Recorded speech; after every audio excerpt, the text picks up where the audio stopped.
The group, including actor and former WWE star Dwayne Johnson, has agreed to purchase the XFL for about $15 million, according to a news release issued Monday morning. The XFL declared Chapter 11 bankruptcy April 13 and has been seeking a buyer for the past 3 months, marketing itself as a made-for-TV product that could transition as early as 2021 to a bubble concept during the coronavirus pandemic. Johnson and his investors, who include his business partner Dany Garcia along with RedBird Capital Partners, are making plans to play next season, Garcia told ESPN. "We're planning for it," said Garcia, the first female owner of a major American sports league. "We're doing all the steps that need to happen for the execution of that. But we're also being mindful to what has actually been successful. It has been really interesting to see that in sports, when you create a bubble, your players are safe. When you don't, it's chaos. We are a league, because of the number of teams we have, that actually can create a bubble environment. Those discussions are active. The sale must be approved by a bankruptcy judge at a hearing Friday." Monday afternoon, the Bankruptcy Court's Committee of Unsecured Creditors filed an objection based on certain assets included in the sale. Garcia will have an executive position with the XFL and said that both she and Johnson will have a hands-on approach to running the league. Asked about hiring other executive-level leaders, she said, "We've been in close discussion with the current XFL management team. There are a lot of excellent people in that team," Garcia said. "While it's not 100% just turning the lights on, there is still a tremendous amount of infrastructure and relationships that you can actually pull people back. We saw the work that they were doing for this year, and there was some excellent work. There is a team there." XFL President and Chief Operating Officer Jeffrey Pollock is among the league's few active employees.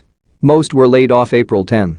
The XFL has twice shuttered after one season, first in 2001 and again earlier this year as a result of the pandemic, and there hasn't been a successful alternative professional football league since the AFL forced a merger with the NFL in 1970.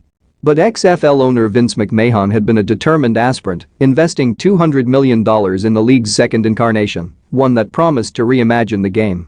But the 8 teams suspended play after 5 weeks. McMahon considered bidding on the XFL himself early in the bankruptcy process, but ultimately decided against it. In a statement, Johnson, 48, provided a glimpse of the McMahon-like flair he could bring to the league.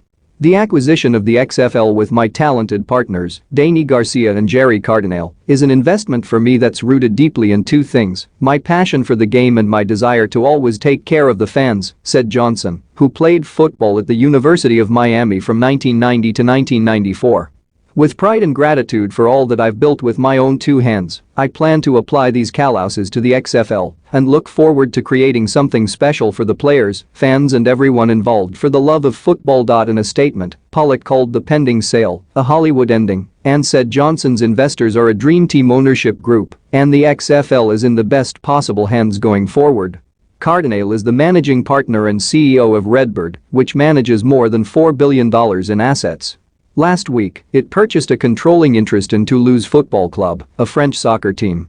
In November, it invested $125 million in a new company that secures commercial rights for the NFL. Organizational plans for the newest version of the XFL are not clear. McMahon fired XFL Commissioner Oliver Luck on April 9, and Luck responded by suing McMahon for wrongful termination and is seeking $23.8 million. The lawsuit was on hold awaiting the results of the bankruptcy. The league averaged 1.9 million television viewers per game and generated nearly $20 million in gross revenues in 2020, according to court filings.